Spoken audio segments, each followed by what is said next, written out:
الحمد لله وكفى وسلام على عباده الذين اصطفى أما بعد أعوذ بالله من الشيطان الرجيم بسم الله الرحمن الرحيم وأتموا الحج والعمرة لله سبحان ربك رب العزة عما يصفون وسلام على المرسلين والحمد لله رب العالمين اللهم صل على سيدنا محمد وعلى آل سيدنا محمد وبارك وسلم۔ نبی علیہ السلام نے ارشاد فرمایا بنی الاسلام علی خمس، کہ دین اسلام کی بنیاد 5 ستونوں پر ہے۔ ان میں ایک ہے ایمان، اس کا تعلق عقیدے کے ساتھ ہے، اور باقی اعمال ہیں، نماز، روزہ، حج اور زکوٰۃ۔ یہ 5 ستون بن گئے، ایمان اور اس کے بعد 4 اعمال۔ یہ جو 4 اعمال ہیں، ان میں سے 2 اعمال زیادہ اہمیت رکھتے ہیں، اور باقی جو اعمال ہیں وہ ان کے معاون ہیں، ان کے مؤید ہیں، ان کی سپورٹ کے لیے ہیں۔ حج مثلا نماز بہت اہم عمل ہے، بہت اہم عمل ہے۔ قیامت کے دن سب سے پہلے نماز کے بارے میں پوچھا جائے گا۔ روز محشر کے جہاں گداز بود اولی پرسش نماز ہوگا، تو نماز کے بارے میں پوچھا جائے گا۔ جہنمی جب جہنم میں جائیں گے تو ان سے فرشتے پوچھیں گے تمہیں کوئی سمجھانے والا نہیں آیا تھا، ڈرانے والا نہیں آیا تھا؟ تم نے کون سا گناہ کیا کہ تم جہنم کے اندر آ گئے؟ تو جہنمی جواب دیں گے قالوا لم نک من المصلین، ہم بے نمازی تھے۔ یعنی جہنم جانے کی جو ایک بڑی وجہ ہوگی وہ بے نمازی ہوگی۔ تو اس سے پتہ چلتا ہے کہ نماز کی اہمیت بہت زیادہ ہے۔ اور زکوٰۃ نماز کے تعاون کے لیے، وہ کیسے کہ عام طور پہ نماز میں جو غفلت ہوتی ہے نا، وہ دنیاوی مشاغل کی وجہ سے ہوتی ہے، کاروبار کی وجہ سے، لین دین کی وجہ سے، کھیتی باڑی کی وجہ سے، عیش پرستی کی وجہ سے۔ تو یہ جتنی مصروفیات ہیں ان کا تعلق مال کے ساتھ ہے۔ اصل میں مال کی محبت دل میں ہوتی ہے تو نماز قضا ہو جاتی ہے، دھیان نہیں رہتا وقت۔ تو اللہ نے فرمایا کہ تم زکوٰۃ دو، صدقات نافلہ بھی دو، صدقات واجبہ بھی دو، بلکہ اہل علم و فضل کو تحائف بھی دو، غریبوں پہ خرچ کرو، محروموں پہ خرچ کرو۔ وفی اموالہم حق معلوم للسائل والمحروم، مانگنے والے کا بھی حق ہے، جو محروم ہے اس کا بھی حق ہے، غریب کا بھی حق ہے۔ تو مقصد یہ تھا کہ تم اپنے دل میں مال کی محبت مت رکھو، اس مال کو اللہ کے لیے خرچ کرو۔ اب جب انسان مال کو اللہ کے لیے خرچ کرتا ہے تو پھر اس کے دل میں وہ مال کی محبت کم ہو جاتی ہے، پھر نماز کی وقت بڑھ جاتی ہے۔ تو زکوٰۃ گویا نماز کے تعاون کے لیے۔ دوسرا بڑا عمل حج ہے۔ حج کا تعلق اللہ کی محبت کے ساتھ ہے، اور اس کے لیے روزہ معاون ہے، کیونکہ روزے میں بھی انسان خواہشات نفسانی کو چھوڑتا ہے، کھانا چھوڑو، پینا چھوڑو، آرام اپنا چھوڑو، تراویح پڑھو، تو چھوڑنے کی عبادت ہے۔ اور حج بھی تروب کی عبادت ہے۔ حج کرنے کے لیے انسان کو وطن چھوڑنا پڑتا ہے، گھر بار چھوڑنا پڑتا ہے، اپنی جاب کو چھٹی کرنی پڑتی ہے، پھر نکلنا پڑتا ہے۔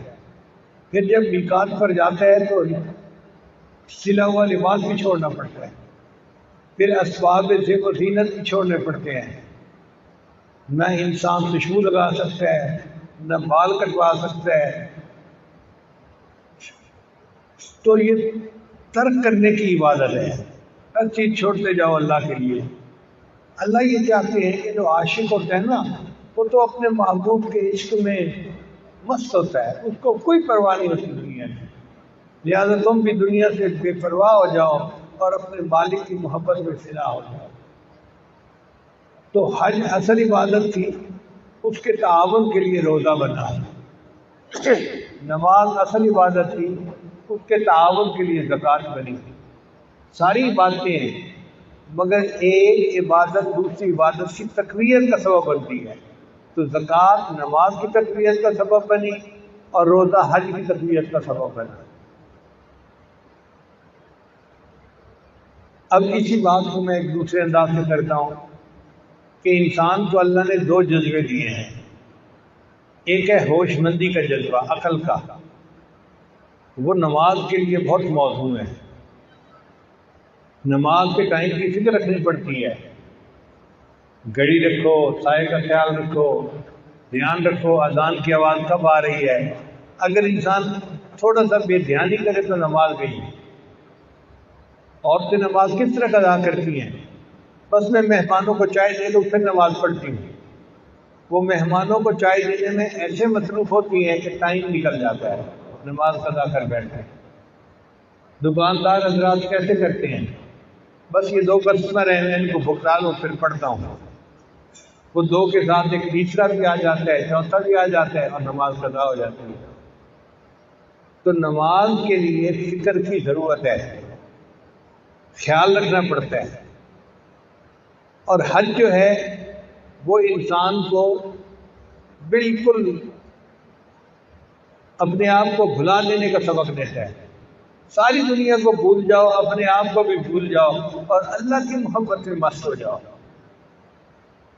اس کے لیے عشق کی ضرورت ہے۔ عقل اور عشق یہ الگ الگ جذبے ہیں۔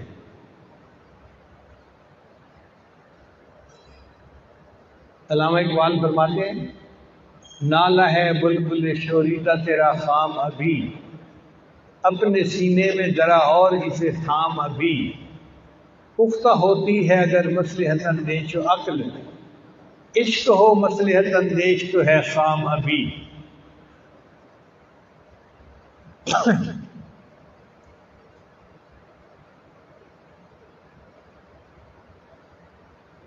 عشق فرمود ہے قاصد سے صبح کام عمل، عقل سمجھی ہی نہیں مانی پیغام ابھی، بے خطر کود پڑا آتش نمرود میں عشق، عقل ہے بہوے تماشائے لب بام، عقل سوچتی رہ جاتی ہے اور عشق چھلانگ لگا دیتا ہے۔ تو عقل کا جذبہ نماز کے کام آتا ہے اور عشق کا جذبہ حج کے کام آتا ہے۔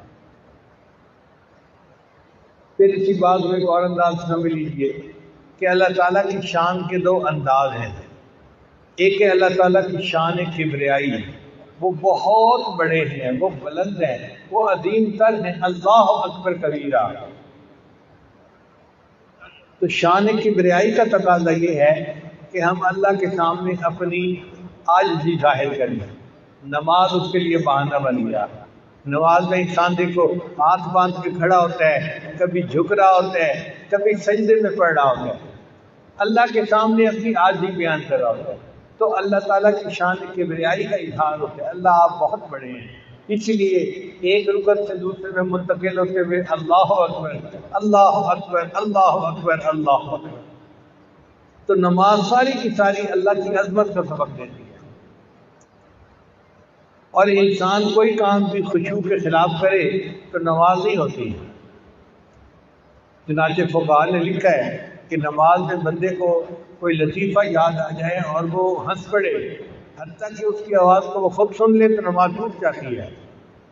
اس لیے کہ اللہ کے سامنے جب تم کھڑے ہو تو تمہیں چاہیے کہ تمہارے اوپر اللہ تعالیٰ کی عظمت کا احساس ہو۔ اولئک ما کان لهم ان يدخلوها الا خائفین، اللہ قرآن میں فرماتے ہیں ان لوگوں کو چاہیے تھا کہ یہ حرم میں داخل ہو مگر اس حال میں کہ ان کے اوپر اللہ کا خوف ہونا چاہیے۔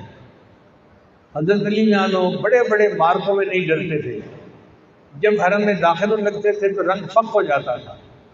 کسی نے پوچھا کہ حضرت آخر کیا وجہ ہے؟ فرمایا تمہیں پتہ ہے میں کس شہنشاہ کے دربار میں داخل ہو رہا ہوتا ہوں؟ تو اللہ کی دربار میں حاضری دینا، اس کے لیے پھر بندے کو عاجزی دکھانی پڑتی ہے، اور اس کے لیے پھر انسان کو نماز کام آتی ہے۔ یہ ہے اللہ کی شان کبریائی کا تعلق۔ ایک ہے اللہ کی شان دل ربائی۔ شان دل ربائی کا کیا مطلب؟ اللہ بڑے عظیم ہیں، بہت بڑے ہیں، مگر اللہ محبوب بھی تو ہیں نا، پیارے بھی تو ہیں نا، محبت کرنے والے بھی تو ہیں نا۔ تو یہ جو اللہ کی شان دل ربائی ہے، اس کا تعلق ہے کہ بندہ اللہ سے اپنی محبت کا اظہار کرے، اس کے لیے حج اللہ نے بنا دیا۔ تو شان کبریائی کے لیے نماز بنی اور شان دل ربائی کے لیے حج بنا۔ چنانچہ جو لوگ حج پہ جاتے ہیں وہ اللہ سے اپنی محبت کا اظہار کر رہے ہوتے ہیں۔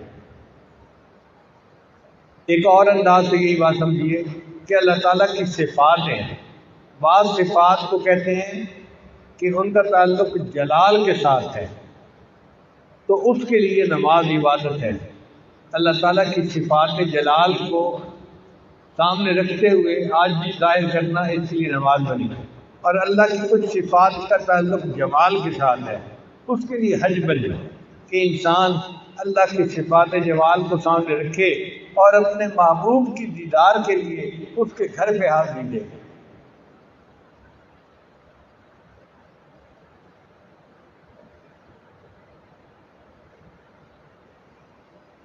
چنانچہ 4 عبادتیں ہیں، ان میں سے 2 زیادہ اہمیت رکھتی ہیں، نماز اور حج۔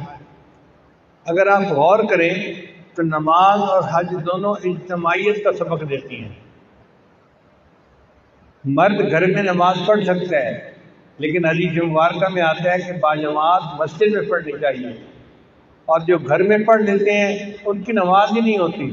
عذر ہو تو پھر الگ بات ہے، بغیر عذر کے مرد کی اپنے گھر میں نماز ہی نہیں ہوتی، مسجد میں آ کے پڑھنی چاہیے۔ 5 وقت باجماعت مسجد میں پڑھے، محلے کی جو مسجد ہے۔ پھر ایک دن جمعہ کا آتا ہے تو جمعے کے دن کئی محلوں کو ملا کر جمعہ کی جامع مسجد میں نماز پڑھائی۔ پھر سال میں 2 دفعہ عید کا دن آتا ہے تو شہری سطح پر شہر سے باہر نکل کر، گاؤں سے باہر نکل کر سب عید پڑھتے ہیں۔ تو نماز نے اجتماعیت کا درس دیا، اور حج بھی اجتماعیت کا درس دیتی ہے، مگر فرق یہ ہے کہ نماز کی اجتماعیت علاقائی تھی، محلے کی، شہر کی سطح تک تھی، اور حج کی جو اجتماعیت ہے وہ آفاقی ہے، عالمی اجتماعیت ہے۔ حج کا اجتماع شہر محلوں کا نہیں ہوتا، پوری دنیا کے ایمان والوں کا اجتماع ہوتا ہے ایک جگہ پر۔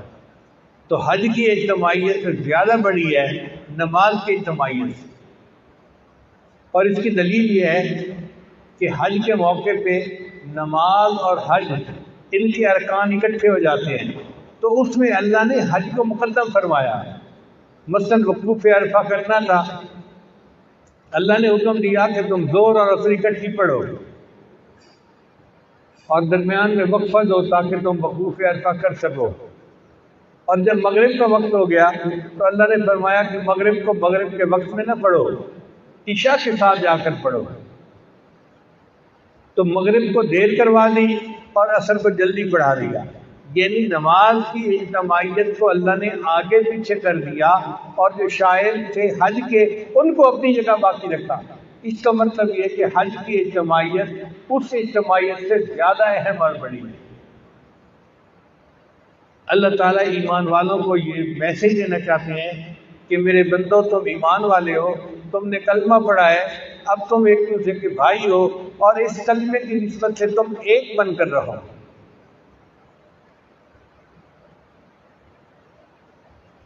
نبی رضوان نے فرمایا کہ مومن جو ہے وہ جسم واحد کی طرح ہوتے ہیں، جسم کے ایک عضو میں اگر تکلیف ہو تو پورا جسم بے آرام ہوتا ہے، اسی طرح مسلمان ساری دنیا کے ایک جسم کے مانند ہیں۔ اگر ایک جگہ پر مسلمان پریشان ہے تو دوسری جگہ کے مسلمان بھی پریشان ہوتے ہیں، ان کے لیے دعائیں کر رہے ہوتے ہیں، ان کے لیے تعاون کر رہے ہوتے ہیں، اور ان کے لیے فکر مند ہوتے ہیں۔ یہ اجتماعیت ہمارے اوپر ہمارے اندر تو آنی ضروری ہے۔ اللہ تعالیٰ فرماتے ہیں وَاعْتَصِمُوا بِحَبْلِ اللَّهِ جَمِيعًا وَلَا تَفَرَّقُوا، میرے بندو تم اللہ کی رسی کو مضبوطی کے ساتھ جمع ہو کے پکڑ لو، اکٹھے ہو کے پکڑ لو۔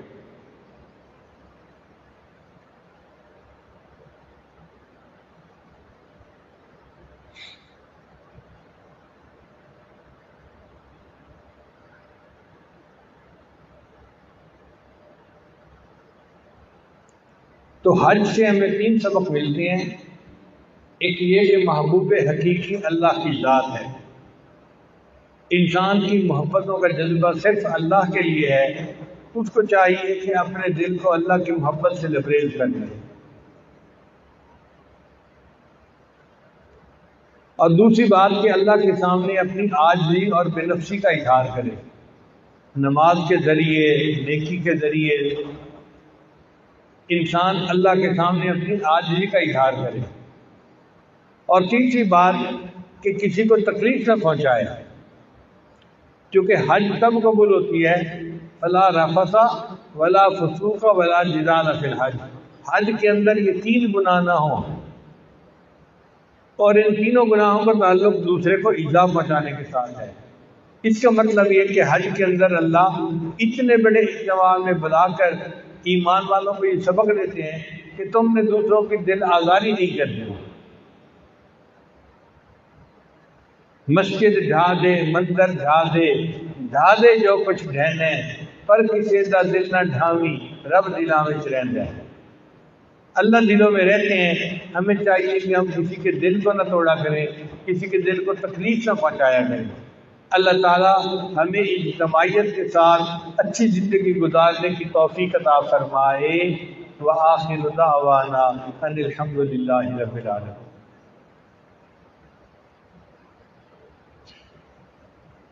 توبہ کے کلمات پڑھائے جائیں گے، سچے دل کے ساتھ یہ کلمات پڑھتے جائیے۔ بسم اللہ الرحمن الرحیم، لا الہ الا اللہ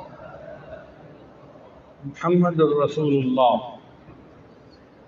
آمنت باللہ وملائکتہ وکتبہ ورسلہ والیوم الآخر والقدر خیرہ وشرہ من اللہ تعالی والبعث بعد الموت، آمنت باللہ کما ہوا باسمائہ وصفاتہ وقبلت جمیع احکامہ اقرار باللسان وتصدیق بالقلب، اشہد ان لا الہ الا اللہ واشہد ان محمدا عبدہ ورسولہ، استغفر اللہ ربی من کل ذنب واتوب الیہ برحمتک یا ارحم الراحمین۔ ان کلمات کو پڑھنے سے ہم تو طائب ہو چکے ہیں، چند معمولات ہیں جن کو باقاعدگی سے کریں گے تو اللہ تعالیٰ دل کو منور کریں گے۔ ان میں پہلا عمل ہے 100 مرتبہ استغفار صبح شام پڑھنا، دوسرا ہے 100 مرتبہ درود شریف صبح شام پڑھنا، تیسرا ہے قرآن مجید کی تلاوت روزانہ کرنا، چوتھا ہے چلتے پھرتے ہر وقت دل میں اللہ کو یاد کرنا، اور پانچواں ہے 15-20 منٹ صبح 15-20 منٹ شام مراقبہ کرنا۔ مراقبے کا طریقہ بہت آسان ہے، ساری دنیا کے خیالات سے ہٹ کر کے اللہ کی یاد میں ڈوب جائیں، یہ محسوس کریں کہ اللہ کی رحمت آ رہی ہے، میرے دل میں سما رہی ہے، میرے دل کی ظلمت اور سیاہی دور ہو رہی ہے، اور میرا دل اللہ اللہ اللہ اللہ بول رہا ہے اور میں سن رہا ہوں۔ انشاءاللہ یہ تھوڑی دیر کی مشق آپ کے دل کو منور کرے گی، اور آپ اللہ تعالیٰ کی محبت کی حرارت کو خود محسوس کریں گے۔ اللہ تعالیٰ سب کو اپنے مقبول بندوں میں شامل فرمائے۔ وآخر دعوانا الحمد للہ۔